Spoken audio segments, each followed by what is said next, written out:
Thank you very much.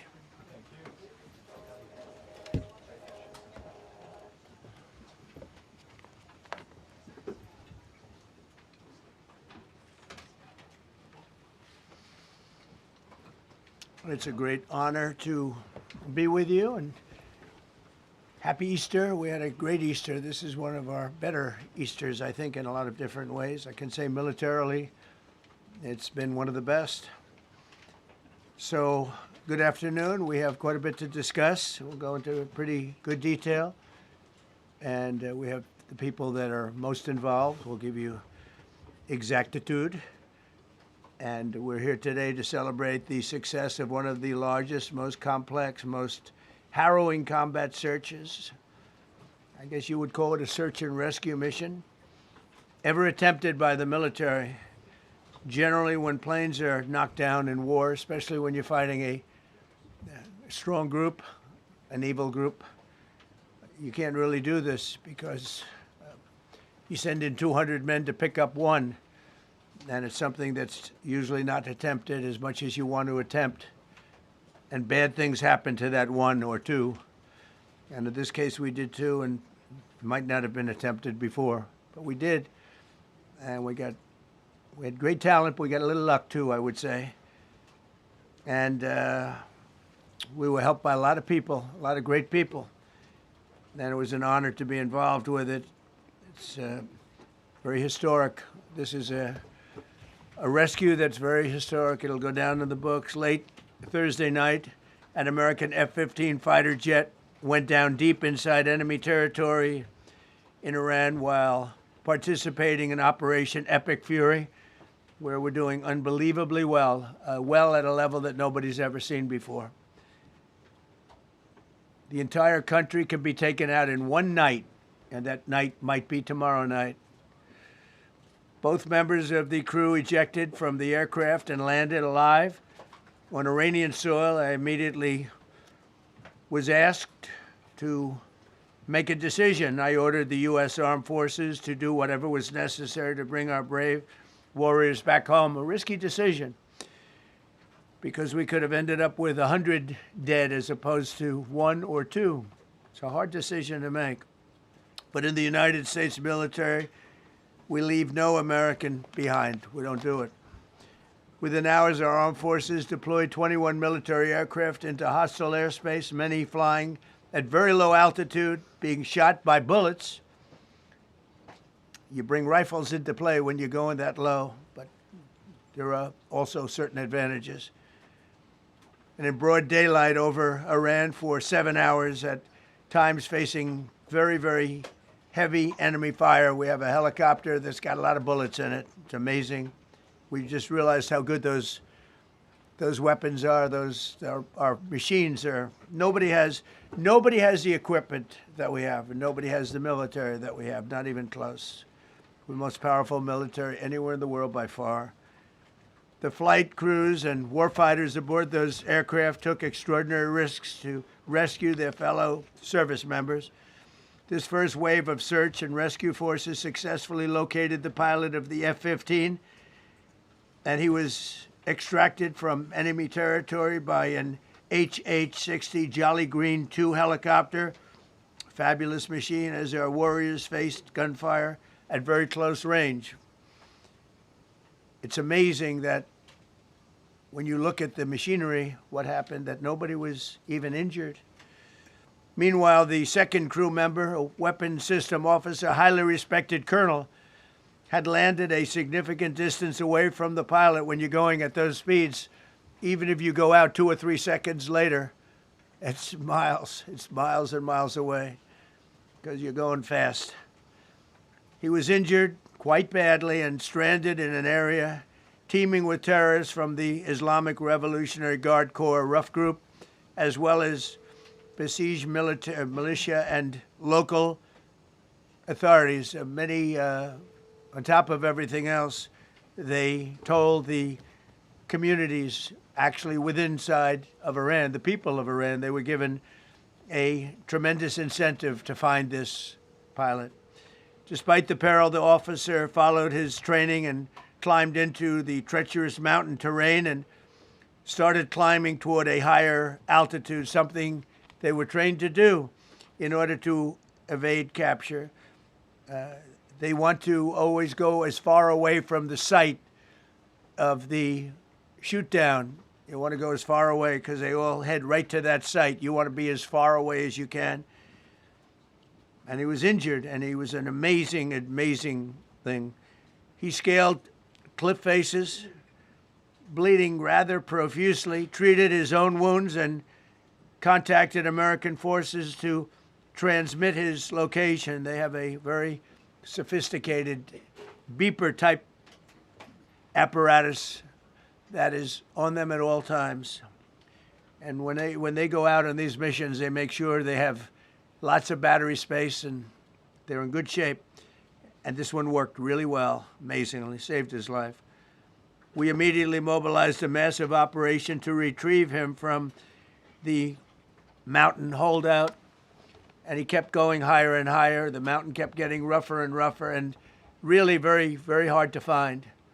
The second rescue mission involved 155 aircraft, including 4 bombers, 64 fighters, 48 refueling tankers, 13 rescue aircraft, and more. We were bringing them all over, and a lot of it was subterfuge. We wanted to have them think he was in a different location because they had a vast military force out there. Thousands of people were looking. So we wanted them to look in different areas, so we were scattered all over like we were right on top of them. We had 7 different locations where they thought, and they were very confused. They said, well, wait a minute, they've got groups here, they've got groups there. It's an amazing thing. I was listening to these great people, these great generals. General Dan Caine was amazing, and Pete Hegseth was amazing. But I listened to the whole thing. It was pretty amazing. So they had all these different sites where everybody thought he was located. We think we have him over there because they have 9 planes circling a little area that's 25 miles down the coast. So in a breathtaking show of skill and precision, lethality and force, America's military descended on the area, the real area, engaged the enemy, rescued the stranded officer, destroyed all threats, and exited Iranian territory while taking no casualties of any kind. The heroic F-15 weapon system officer had evaded capture on the ground in Iran for almost 48 hours. That's a long time when you're in tough shape and when you're bleeding. It's a long time. When we left, as you probably know, we had 2 large planes, pretty old planes that carried a lot. We needed a lot more equipment going in than coming out, obviously, because going in, we needed to be able to scale mountains. And we had a lot of equipment. But the sand was sandy, wet sand. So we thought there may be a problem taking off because of the weight of the plane. And then we also had all the men jumping back onto the planes. And they got pretty well bogged down. And we had a contingency plan, which was unbelievable, where lighter, faster aircraft came in, and they took them out. We blew up the old planes. We blew them up to smithereens because we had equipment on the planes that, frankly, we'd like to take, but I don't think it was worthwhile spending another 4 hours there taking it off. So we didn't want anybody to have. We have the best equipment anywhere in the world. We didn't want anybody examining our anti-aircraft and other equipment. So these were large planes that were old and pretty old, and we blew them up. And we had faster, lighter planes come in, and they were able to land on the sand. We needed the bigger planes because we had so much equipment that we needed. We took 3 helicopters over there, which were very strongly used and couldn't have lived without them. They did, and they performed unbelievably well. And if you'd see it, you wouldn't believe it. They came off the plane, and these guys had them. The rotors were off. They rebuilt these helicopters in less than 10 minutes. And that was one of the more amazing things. These are helicopters, small, unbelievably powerful, but small, very small, so it can get into certain areas.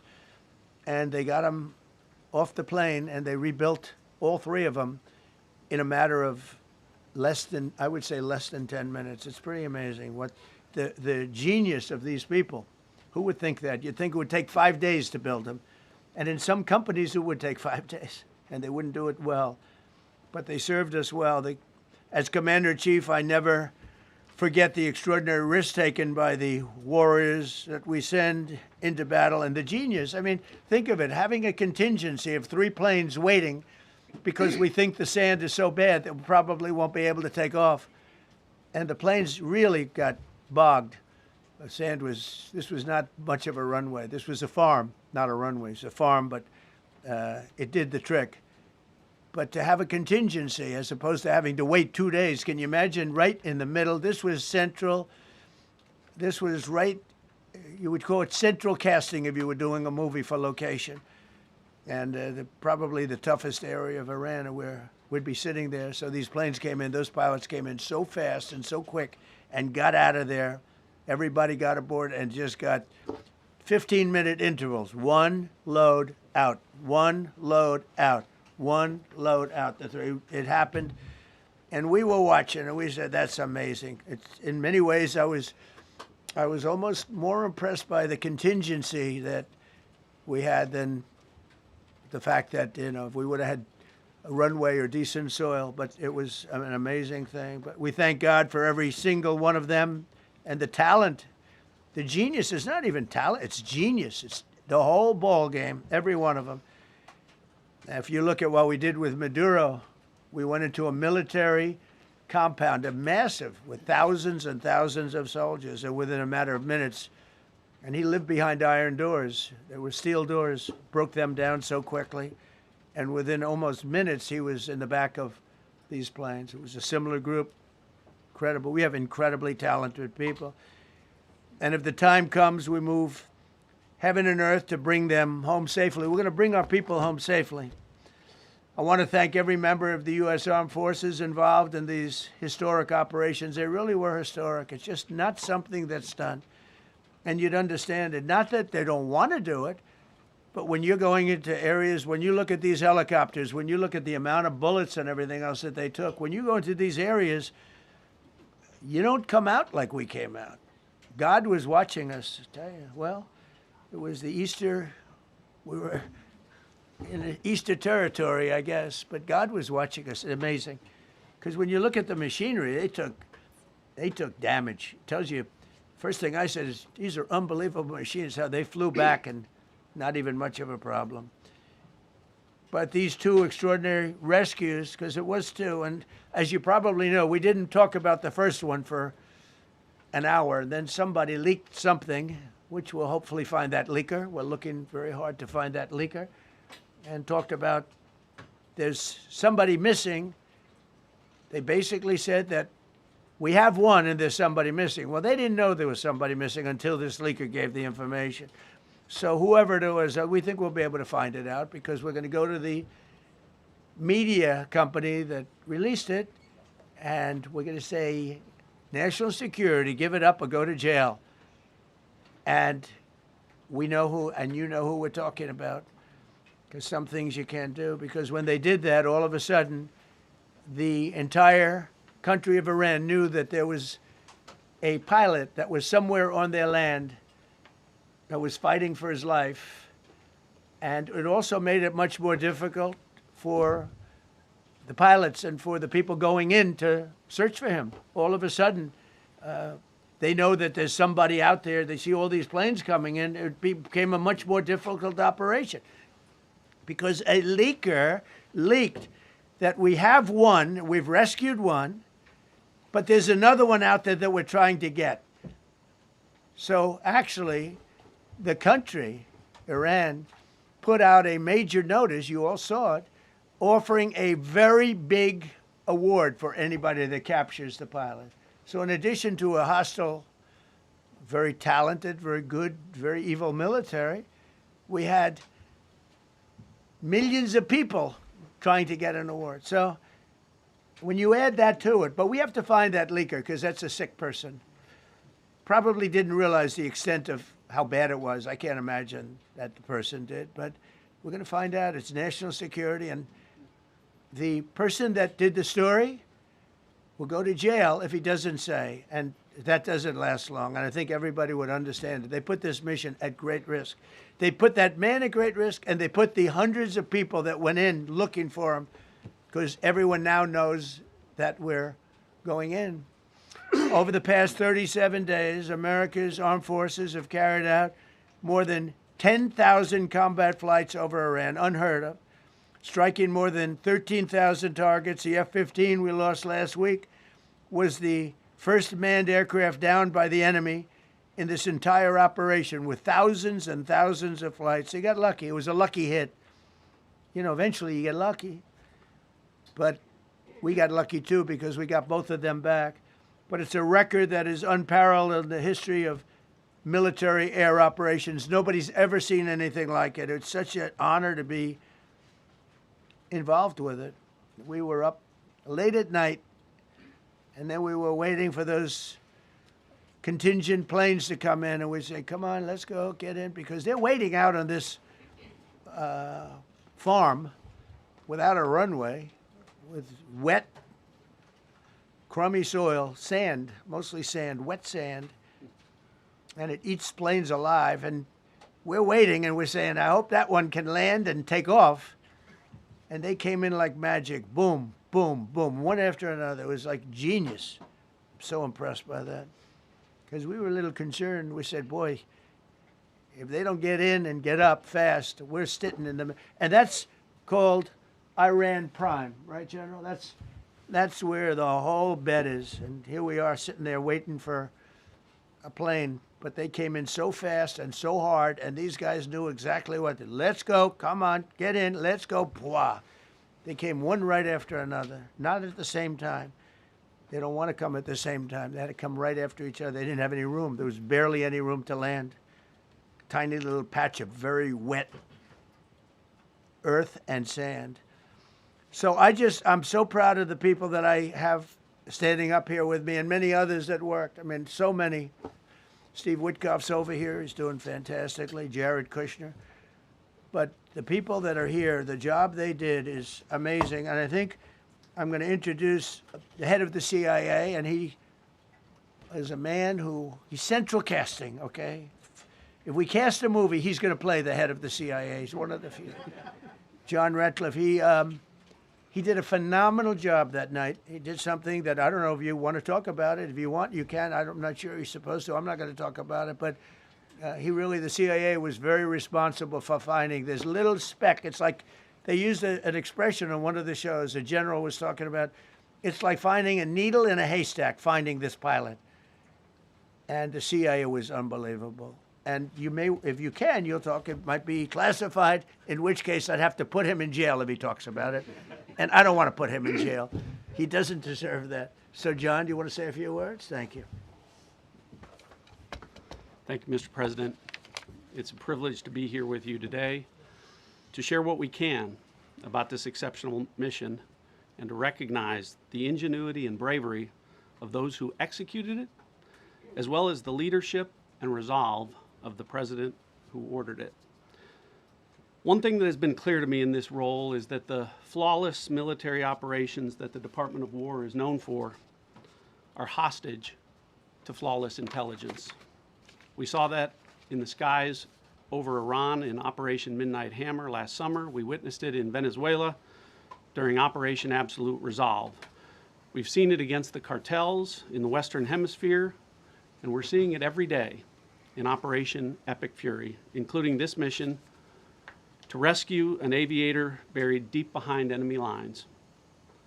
Because it is the unique tradition of the U.S. Armed Forces that we leave no man or woman behind, this was a no-fail mission.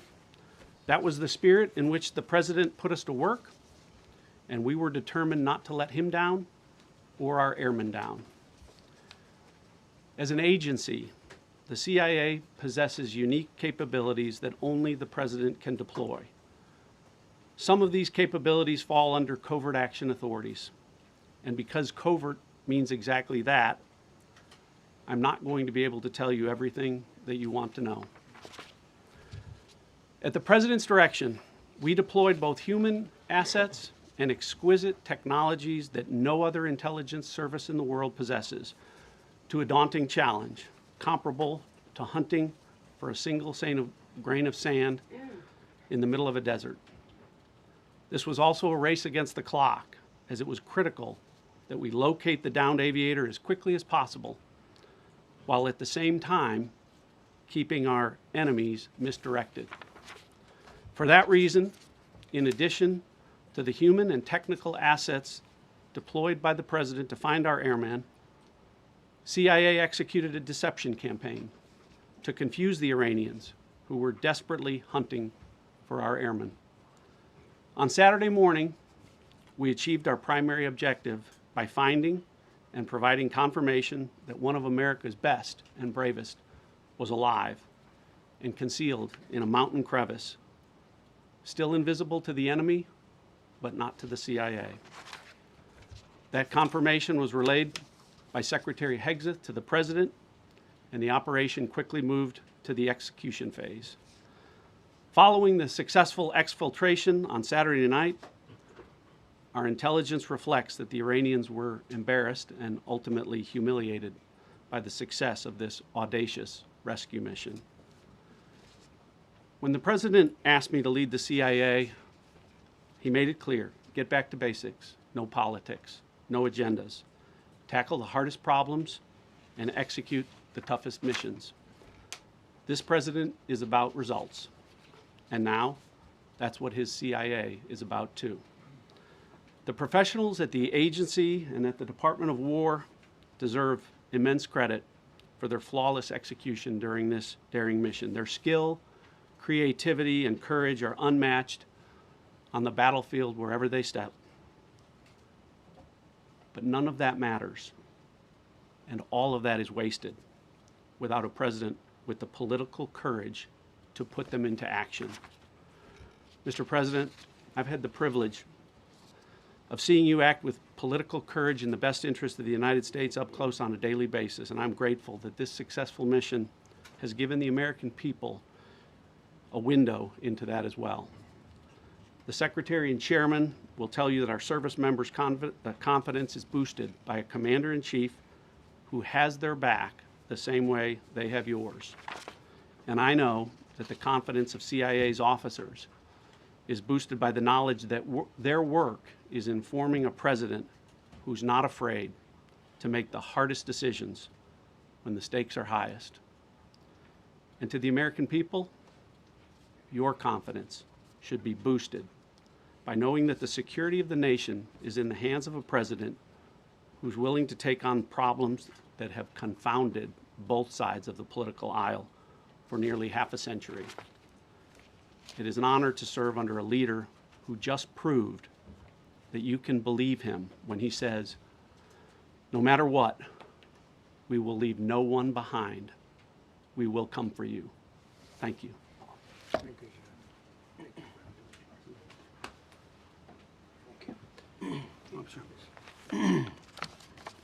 Well, John, thank you for the collaboration of the CIA as well. Incredible and ongoing partnership. Ladies and gentlemen, fellow Americans, and especially the brave warriors in our armed forces, over this Easter weekend, the United States military has once again proved why we possess the greatest fighting force the world has ever known. In two extraordinary combat search and rescue operations deep inside enemy territory in Iran, our warriors executed missions of breathtaking skill, courage, and precision. When our warriors are unleashed, as this president has allowed them to be, they are unstoppable. When American airmen were down behind enemy lines, our forces and our president did not hesitate. Special operators supported by elite air crews and intelligence professionals moved swiftly and decisively into treacherous mountain terrain under the constant threat of Iranian forces closing in. Ultimately, it was an impotent Iranian threat. And today, as the CIA director mentioned, Iran's military, and we know this, is embarrassed and humiliated, and they should be. Now, these are not routine operations. They were high-risk, high-stakes missions conducted in the heart of enemy territory. This was not just barely into Iran. This was deep into Iran. involving coordinated strikes to suppress threats, deception tactics to protect our teams, and full synchronization across air, ground, and special operations. The Iranians are still asking themselves right now, how did the Americans do this? One downed airman evaded capture for more than a day, scaling rugged ridges while hunted by the enemy. When he was finally able to activate his emergency transponder, his first message was simple and it was powerful. He sent a message, God is good. In that moment of isolation and danger, his faith and fighting spirit shone through. You see, shot down on a Friday, Good Friday, hidden in a cave, a crevice, all of Saturday, and rescued on Sunday. Flown out of Iran as the sun was rising on Easter Sunday. A pilot reborn, all home and accounted for, a nation rejoicing. God is good. Despite incoming fire and unforgiving conditions, our troops brought every American home. No American lives were lost. We leave no man behind, and that is not luck. It's the result of unmatched training, superior technology, an unbreakable warrior ethos, and sheer American grit. Our special operators, pilots, and support crews performed with near perfection under fire, and they were lethal. Just ask any Iranian soldier who dared attempt to get anywhere near that pilot before or during that mission. Death from above. Our troops turned a potential tragedy into a resounding demonstration of American resolve and capability. That's what excellence in uniform looks like. But make no mistake about it, none of this would have been possible without the courageous leadership and ironclad determination of President Donald J. Trump. From the moment our airmen went down, President Trump made it clear we will leave no one behind. The first mission, the first of two, was an audacious daylight thunder run right up the middle. It was authorized in less than 2 hours from that pilot going down when we knew where he was. And it was authorized in the middle of the night because anybody that's worked for this man knows he's up in the middle of the night. Authorized immediately, without hesitation, audaciously. The second mission, as soon as we knew where that pilot was, and John was certainly helpful in that, also executed immediately. You know, I looked up at my screen when the final mission was complete inside our SCIF, our secure facility. And we have a running VTC, a running coordination cell. And the top of it read 45 hours and 56 minutes. For 45 hours and 56 minutes, we held that call open for coordination. From the moment our pilots went down, our mission was unblinking. The call never dropped, the meeting never stopped, the planning never ceased. The president demanded rapid, decisive action. He backed our military with the full weight of his resolve, refusing to let enemy propaganda or tactical setbacks deter us.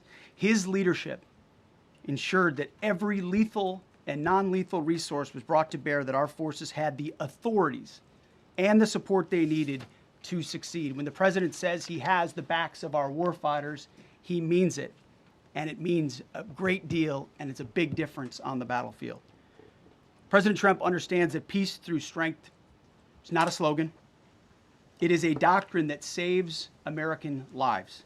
His unwavering commitment to rebuilding our military and restoring the warrior spirit has paid dividends in missions just like this one. Under his command, America projects power with confidence and brings our people home with victory. And that continues today, by the way. Per the president's direction, today will be the largest volume of strikes since day one of this operation. Tomorrow, even more than today. And then Iran has a choice. Choose wisely, because this president does not play around. You can ask Soleimani, you can ask Maduro, you can ask Khomeini. To those heroes who planned and executed these rescues, your nation stands in awe. I stand in awe. The chairman stands in awe. We all stand in awe of your professionalism and bravery. We serve for you. You embody the very best of America. To the rescued airmen and their families, welcome home. Your courage and endurance, the quiet declaration of faith amid the storm inspires us all. God is good every day. And to our adversaries watching from Tehran, let this be a clear message. The United States military will go anywhere, at any time, to protect our own and complete the mission. We execute with precision. We control the skies. You see, we flew for 7 hours in daylight over Iran to get the first pilot. And we flew 7 hours in the middle of the night to get the second. And Iran did nothing about it. We fight with honor, and under President Trump's leadership, we win. So God bless our troops, God bless President Trump, and God bless the United States of America. Thank you. Well, good afternoon, everyone. Thank you, Mr. President. Thank you, Mr. Secretary.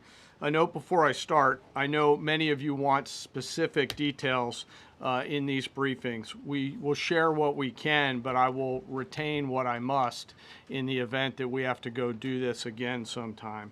And I cannot stress the importance, as the President said, around operational security. The Secretary and I will do a more detailed briefing tomorrow morning, and we look forward to sharing the details that we can. On Thursday, 2 April at 10:10 p.m. Eastern Time, 4:40 in the morning, local Iran time, the Joint Personnel Recovery Center, which handles the Central Command area of responsibility, declared an isolated personnel recovery event for a U.S. Air Force F-15E Strike Eagle, call sign Dude 44, which was down in hostile Iranian territory. The pilot and weapons system officer had both safely ejected and were isolated behind enemy lines. Following confirmation of active rescue beacons and on the direction of the Secretary and by order of the President, a rescue operation was launched with the stated purpose of bringing both Americans home safely. As the Secretary said, several hours later on the morning after positively locating the front seater, call sign Dude 44 Alpha, and aware of an aggressive ongoing search by the enemy, a U.S. Central Command plan was approved by the Secretary and the President.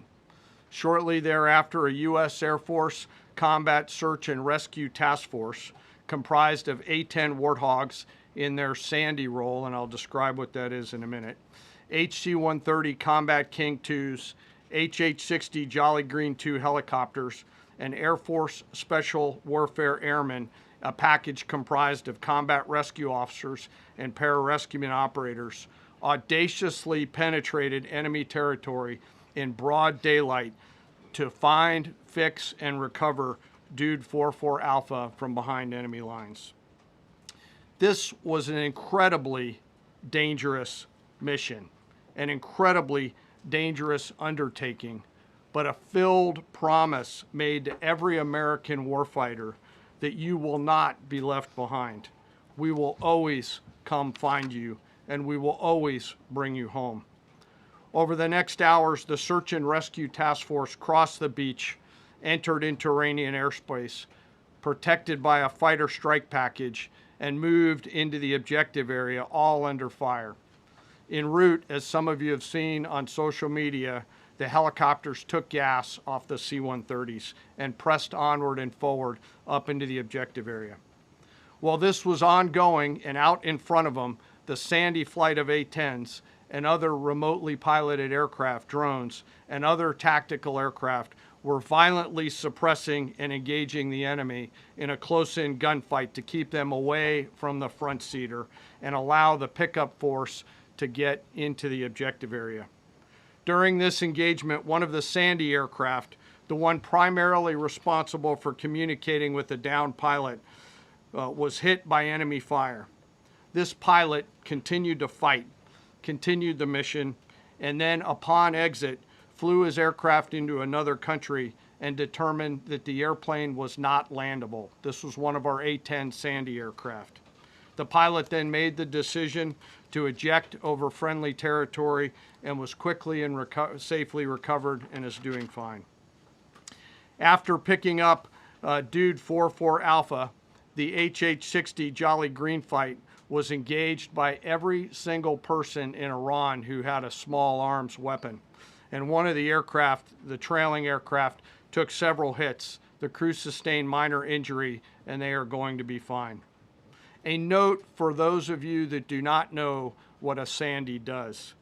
Named after the flight call sign that did this very mission in Vietnam, flying A-1 Sky Raiders and A-7 Corsairs, a Sandy has one mission: get to the survivor, bring the rescue force forward, and put themselves between that survivor on the ground and the enemy. They are committed to this. This is what they live for, and this is what they've trained for over many, many years. The A-10 force and the rescue force did a fantastic job rescuing Dude 44 Alpha. He was recovered Friday afternoon. As I said, and the nation needs to know this, this was an incredibly brave and courageous mission, and a testament to the courage, skill, and tenacity of the Joint Force and our leaders. And especially a daylight option, having the guts to try, means so much to so many. Meanwhile, the backseater, as the President and the Secretary have said, had continued to work and survive. Through the hours of daylight, Dude 44 Bravo, the backseater, evaded. Using every means available, the efforts of the United States military, the Central Intelligence Agency, and others were attempting to find and locate with precision Dude 44 Bravo, the backseater. A note on the backseater and the front seater. The single most important contributor to a successful rescue operation is the spirit of attack inside the heart of that downed aviator. Their will to survive, their will to evade, their will to recover is everything. In this case, the backseater's absolute commitment to surviving made much of our efforts possible.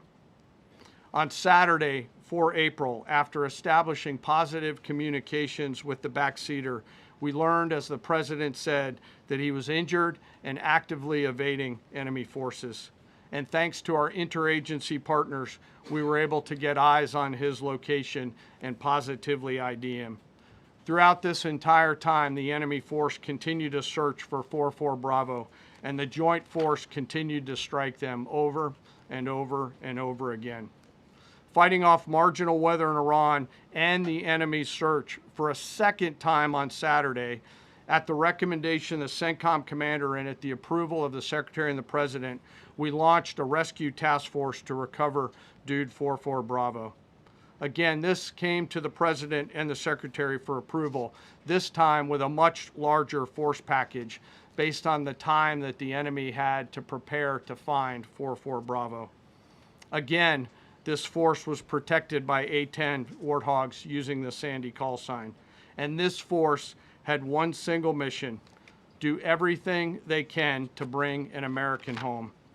This meant having a plan, being prepared to execute that plan, and, more importantly, being prepared for multiple, simultaneous contingencies. And because of this force's professionalism, grit, and determination, fight off two enemies at the same time: the enemy searching for 44 Bravo and contingencies, which anyone who has done these types of missions knows we run into every single time. The force fought off both of those enemies incredibly well.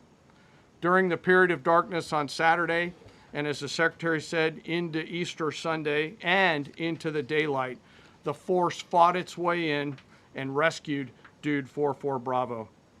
They were protected overhead by an air armada, including tactical drones, strike aircraft, and others. The force fought through multiple simultaneous contingencies, something no other nation, no other military can do, and safely returned Dude 44 Bravo, the backseater, home, and all other Americans home as well.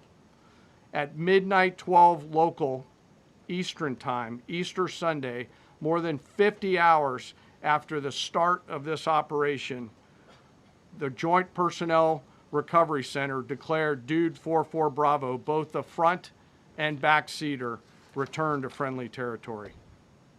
The courage demonstrated by both the pilot and the weapons system officer while isolated and them invading the enemy cannot be overstated.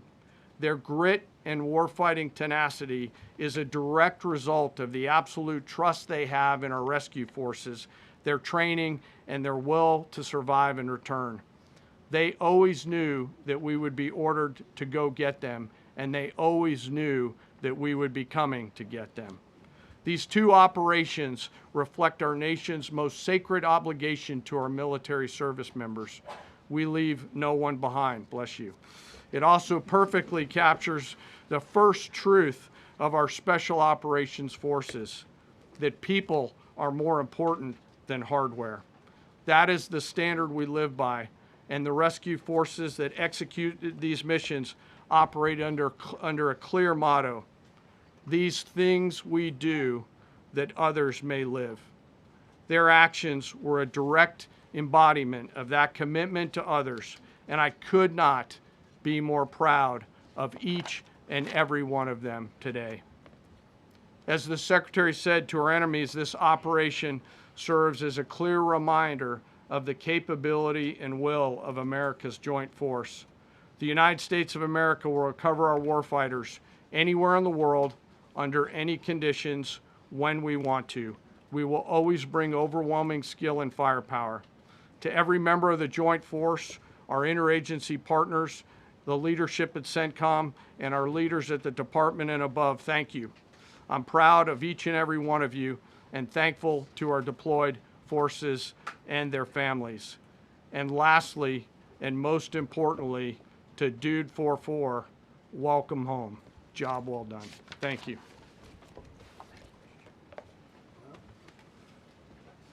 Pretty amazing, pretty amazing. And these two gentlemen have been, from day one, they've been perfecto. You know, I got to know General Caine in my first term because he was able to take out ISIS in 4 weeks instead of the 4-year projection that was given to me by other much lesser generals. I said, you know, if I ever do this again, that's going to be the head of my Joint Chiefs of Staff. And we worked it that way, didn't we? It's amazing. He took out ISIS. We defeated ISIS in 4 weeks. I was told it would take 4 years. I flew to Iraq to find out with the greatest equipment in the world, why would it take 4 years? And he told me, sir, it won't. It'll take 4 weeks and you'll have time left over. And that's exactly what happened. So he's great. And Pete, all I can say is that he was treated very unfairly. And now those same people that treated him unfairly, that fought against him, they called me up saying, what a great choice he was. They said, well, what happened during his nomination? What happened to you? I'm telling you, people that were not for him, senators, friends of mine, sir, I don't think you're doing the right thing. Now they're calling me up. What a choice. These two guys are fantastic. And John Ratcliffe was incredible. It was actually their genius that called us from, he was 40 miles away. And he said, you know, we're seeing something moving up in the mountain. This is at night. And they kept the camera on him for 45 minutes. It wasn't moving. And they said, you know, probably wrong, but we're seeing something moving. This is a vast mountain, vast, thick, with bushes, trees. He said, we see something moving 40 miles away. It was the head of a human being, I'm telling you, it's moving. And then all of a sudden, 45 minutes later, he moved a lot. Stood up, and they said, we have him. And that was really the beginning of something incredible. We had an idea where he was, but not specifically. That's a big mountain. So I want to thank the CIA, too. I don't think they get enough credit for the great job they've done. Yes, please. Thank you very much, Mr. President, for this great opportunity. Country, it has super army. You make a difference, Mr. President. Thank you for your greatest leadership. Thank you. I have 2 quick questions, Mr. President. What was your reaction when you learned that Kurdistan region had resumed exporting oil to the international market with your support as United States of America? Well, I expected that. We've gotten along with the Kurds for a long time, so I expected that. Another question, what would be your reaction if the Iranian people rise up against their regime during a ceasefire, Mr. President? Well, they should do it, but again, the consequences are great. I mean, they were told if you protest, you will be shot immediately. You saw what happened to the young wrestler. He was a great champion, by the way. He was a great wrestler, one of the top in the world. And he and his two friends were hung. And all they did was say a little bit about liberty. They wanted liberty, and they were violently executed. But the number is up to probably 45,000 people were killed. So, you know, when somebody stays in a house, when they know if they walk out of the house to protest, they'll be immediately shot and killed. And they issued that, you know, that was publicly issued. It's not a secret. That's why so many people say, oh, well, why are you doing this way? We can't let Iran have a nuclear weapon. You know, we got regime change. We do. We're dealing with a much different regime than before. We're dealing with different people. They're smarter. I think they're sharper and far less radical.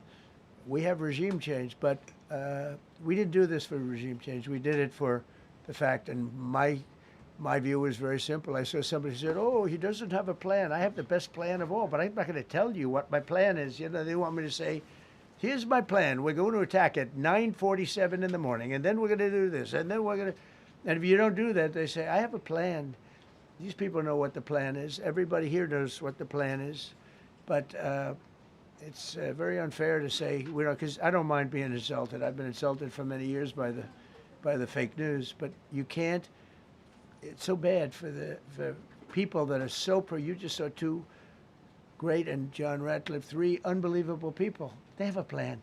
Every single thing has been thought out by all of us. But I can't reveal the plan to the media. So, you know, but we're just thrilled by the success of this operation. Yes, please. Thank you, Mr. President. You've said Iranians would be mad if you stopped these attacks, but why would they want you to blow up their infrastructure, to cut off their power? Wouldn't that be punishing Iranians for the actions of the regime? They would be willing to, and it's suffering, they would be willing to suffer that in order to have freedom. The Iranians have, and we've had numerous intercepts. Please keep bombing. Bombs that are dropping near their homes. Please keep bombing. Do it. And these are people that are living where the bombs are exploding. And when we leave and we're not hitting those areas, they're saying, please come back, come back, come back. These are the people. I don't know what they do.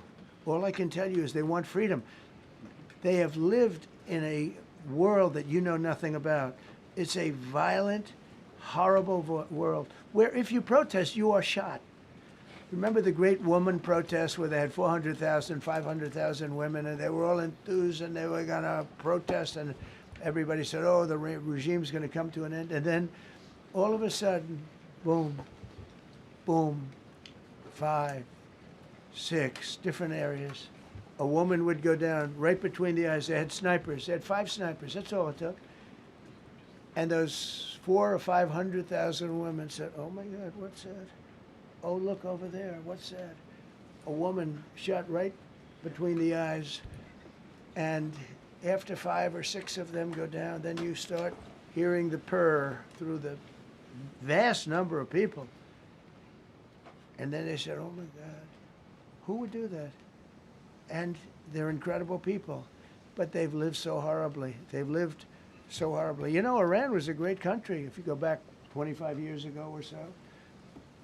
The Persian people, they're incredible, smart, brilliant actually.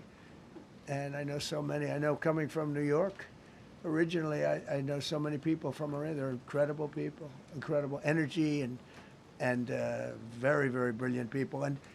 But when you're standing in a group and protesting and you have a woman, in the case of a woman, remember the Great Woman March, everybody was saying, oh, this is the end of the country. And then snipers selectively picked. Every single one was shot right between the eyes from a long distance. They were on top of buildings. Nobody even knew where they were, where they're coming from. This wasn't like a machine gun, which is also very bad. They've done that too. They did that recently. This was snipers sitting on the top of buildings, aiming and hitting women. And when they see people go down, and all of a sudden there's a riot in the reverse direction, and they never came out again. And a lot of the news doesn't talk about that. They talk about, oh, women's rights. You want to see women's rights? You're not going to see it there. It's amazing when I see some of the stupid people like, AOC +3, all that group. They talk about, oh, freedom for Iran. They don't tell you the real facts. Women, men, gays. How about gays for Iran? They kill the gays. They throw them off buildings. So I wonder what's going on. I can only say this. They want us to keep bombing, even if it jeopardizes, because their life is in much greater danger. They want freedom for Iran, but it's very hard for them to protest. I actually tell them, I said, don't go out. I fully understand. Nobody in this room would go out. I don't think there's any, because frankly, it's not a question of bravery. We're all brave, right? You're brave, I'm brave, we're all brave. But we're also intelligent. If you have people shooting at you, expert shots with the best rifles you can get, and hitting you right between the eyes every single time, and you're looking here and you're seeing and you're looking here, you're out of there. I don't care who it is. Please. Mark Meredith, Fox News. I know that. Oh, thank you. How would I know that? Go ahead. America's watching. No. Good job. Can we go back to the weekend? First off, was everyone on board with the operation, or were there people that were trying to talk you out of going through with the operation this weekend? Not everybody was on board. Somebody else within No, your- there was military people, very professional, that preferred not doing it. These two were totally on board, which was very important. If they weren't, I would have had a little difficulty. But no, there were military people that said, you just don't do this. You don't go into the heart of a very powerful military. This is, hey, you have countries and countries. You have some countries where military is not their strong suit. This whole thing is militarized like nobody's ever seen before. Half the people are wearing uniforms. And we had people within the military. Usually it's not done. That's one of the reasons. I was surprised. Somebody said it's the only time it's ever been done. I said, that's not possible. But it is possible, because you're going into hundreds of thousands of soldiers along the path. I mean, look at some of the helicopters, how they got hit. So, yeah, there were people within the military that said it's a wise.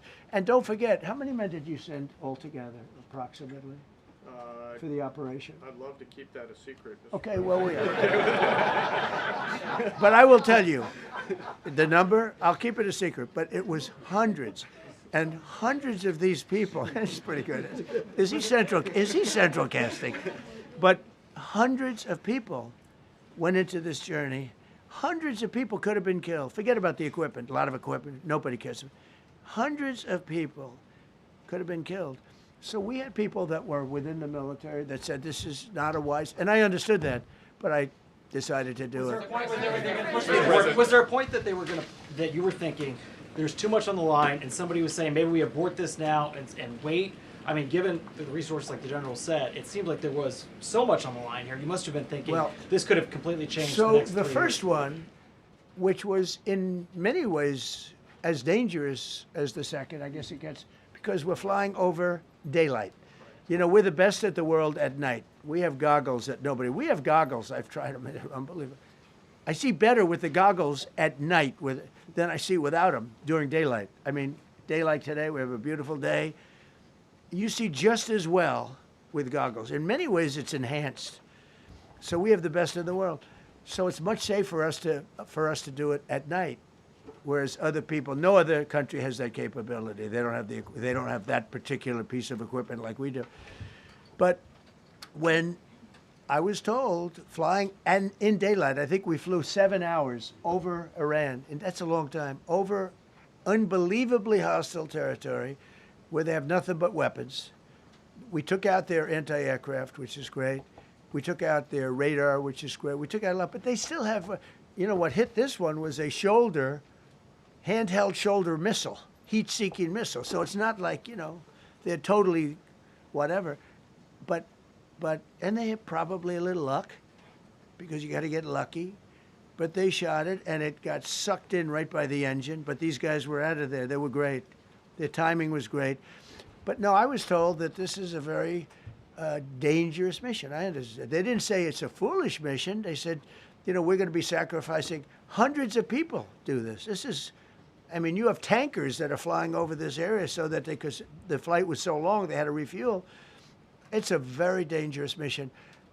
I just felt it was worth it. If you would have told me that we would have been successful, gotten both, and nobody was even essentially injured, I would have said that would be impossible. Yeah, please. Mr. President, thank you very much. Thank you, sir. I'll come back to you. Okay, thank you. Given that you are now dealing, you say, with a more reasonable, less extreme leadership in Iran, what does that mean for the protesters, for the human rights movement in that country after this conflict? Well, I What's think your positive. expectation? Yeah, if they assume control, if we do something and they assume control, I think it's very positive, a big step. I don't think you'd see the radicalization that you have seen in the last. Look what happened. Women are being executed because they're not properly clothed, they say. They're not properly clothed, and they execute the women. They shoot them right on the street.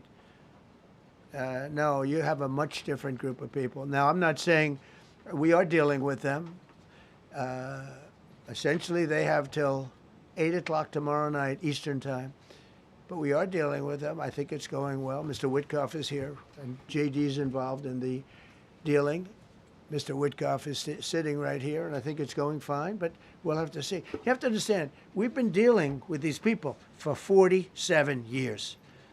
I'm standing here with a much more powerful Iran as of a month ago, not anymore. Right now, they are decapitated. But I'm standing here a month ago with a much more powerful Iran than it was at any point during 47 years. This should have been handled by 7 presidents, a lot of presidents. And those presidents are saying now, every one of them to their friends, we should have done this a long time ago. So it's not something I like doing. It's very dangerous, and we're getting them at the height of their strength. If I didn't terminate the Barack Hussein Obama Iran nuclear deal, they would have had don't forget, that was a path to a nuclear weapon. Remember this. He chose Iran over Israel, pure and simple. How Israel can vote for a Democrat is if you're Jewish in New York City or any place else in this country, and how you can vote for a Democrat is unbelievable, because he chose Iran, a very hostile Iran. Remember when he filled up a 757 with cash, billions of dollars of cash, and he sent it over to them. Then they gave them tens